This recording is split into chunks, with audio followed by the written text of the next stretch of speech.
It begins in a way you might not expect. There's no loud announcement, no sudden voice telling you this is it. The end comes quietly, in subtle ways, almost like the setting sun, not with a single moment, but with a gradual fading.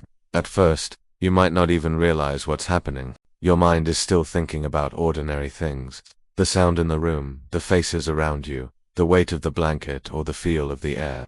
But somewhere deep inside, the body already knows. The heartbeat changes.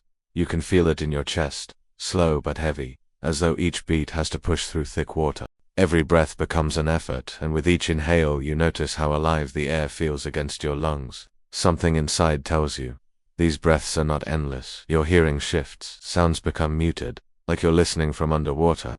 Words from people near you might reach you in fragments, but inside your mind, it's louder than ever. Memories stirring, images flickering in no particular order. Survivors of near-death speak of this moment often. They say time seems to break apart. Moments from years ago sit side by side with the present, a childhood afternoon, a conversation from last week, the smile of someone you loved long ago. It's as if the brain is desperately searching through the archive of your life, gathering the most important pieces. The body begins to withdraw from the edges. Blood flows inward to protect the heart, lungs, and brain. Your hands and feet feel cooler, your fingertips less responsive. Some who have stood on the edge describe it as drifting into warm water, not cold, not frightening, but as if you're floating away from the physical world you've always known. Panic is possible, but surprisingly, it's not the only reaction. For many, there's a sudden, deep calm. Science believes this is a flood of chemicals from the brain, easing fear in the final minutes.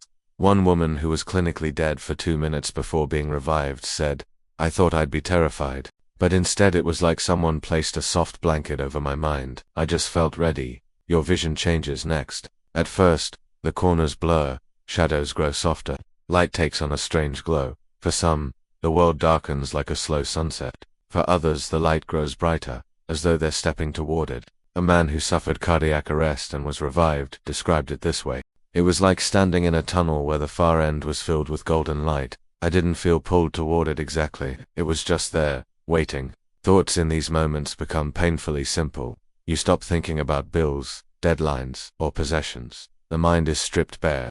You think of people. The ones you love, the ones you lost, the ones you wish you could speak to one last time. Almost every survivor speaks about this.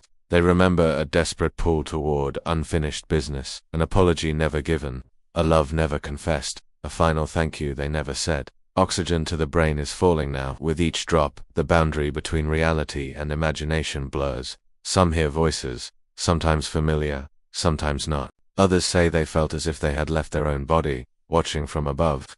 Science might call these hallucinations, but those who've lived them insist they were more real than waking life. A drowning survivor once told me, "I could see them pulling me out of the water. I could see my own face, but I wasn't afraid. I felt free." Physically, the heart begins to stutter. Beats grow irregular. Breaths may come in short bursts or in long, uneven gaps. The body is still fighting even as the mind drifts further away, but strangely, pain often fades. The body, flooded with endorphins, shields you from its sharpest edges. Survivors describe the pain as distant, like watching a storm from far away. Then, something remarkable can happen. There's a point, for many, where they feel a choice. It's not logical, not something you weigh with reason. It's more like a whisper inside: hold on, or let go. Some surrender, feeling an overwhelming peace. Others find a hidden reserve of strength, the will to fight back. They think of their children, their parents, the stories they haven't finished telling. And with that thought, adrenaline surges, the heart steadies, the breath returns. Slowly, they climb back toward life. Those who return from that edge are never quite the same. They speak of life differently. Fear of death often fades, replaced by a fierce urgency to live. They stop wasting time on grudges or meaningless distractions. They notice the sky more. They say "I love you" without hesitation. A man who survived a major accident put it simply: once you've been that close to losing it all, you realize how much of life you weren't truly living. Every sunrise feels like a gift you weren't promised.